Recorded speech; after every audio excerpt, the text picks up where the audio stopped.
So hi, I'm Alex, a PGA Golf professional, and welcome down to the channel.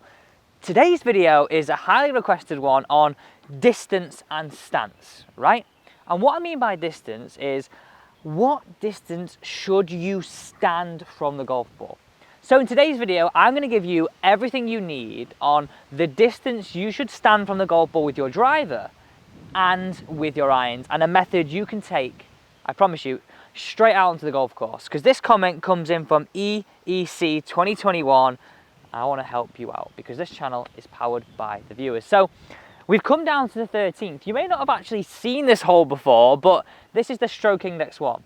So having the correct distance from the ball with your driver and then with your long iron on the approach is absolutely paramount to hitting that green. So this is everything you need to know. Now, how you stand to the golf ball is very influential on your distance, your accuracy, and actually finding the middle of that club face. So what do I see as like some common pitfalls? And do get down in those comments, like, what one are you? Are you a golfer who stands like sort of this way? Does this look like you, or too far away? Now, what I want to say is these are your rules of thumb. Listen closely to this bit, and then especially with the irons as well. I want you to have the back of your armpits feeling as though they're over the balls of your feet or somewhere near the toes, and your hands hanging down nicely underneath sort of your chin. Now think about it this way. Two versions, right? If you're a goalkeeper in football, we'd sort of be in this stance, relax the arms down where they want to be. If you're in American football and you're sort of someone who's ready to tackle, again, same sort of stance, let the arms come down. Now, a simple way you can do that out on the golf course is like this, right? Get your grip, lower that golf club till it's parallel to the ground, width the stance with driver just wide of shoulder width apart. Now, keeping those legs locked out and straight for the time being, just tilt forwards from the hips and then slightly bend the knees. That is the perfect way to get your distance from the golf ball. So I would do this potentially on the golf course, just a little bit inside that, and then keeping everything equidistance, shuffle in, and you're ready to hit. It is easy as that with driver.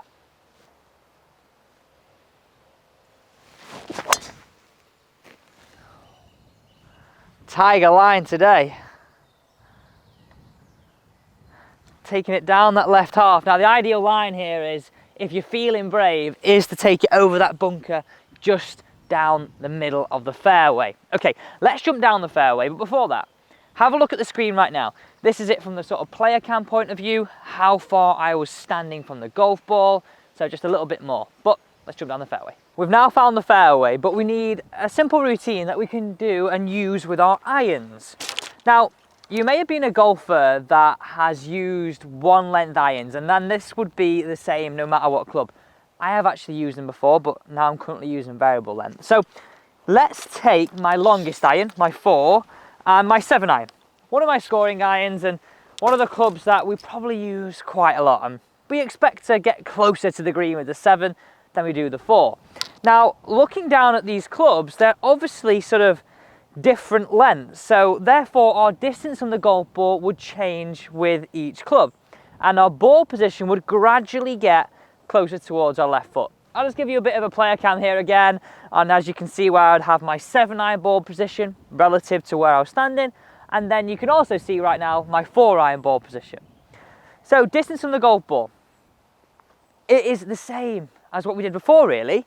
What I want you to understand is, I want you to get your ball position sort of set, so rest your club down where you think your ball position is going to be, then bring them up, okay?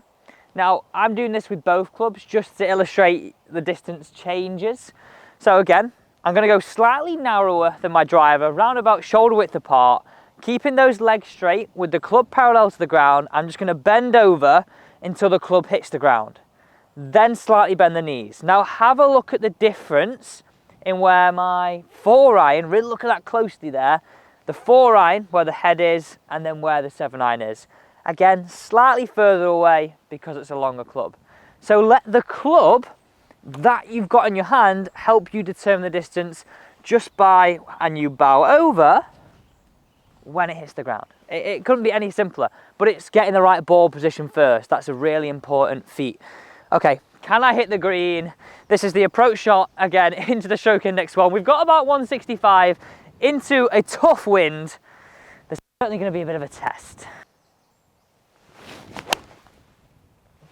Oh, it's straight down the flag. Be the club. Well, we're dancing. Thanks so much for watching today's video. If this did really help you, please don't forget to hit the subscribe button. And as you know, this channel is powered by you, so I'm here to help you play your best golf.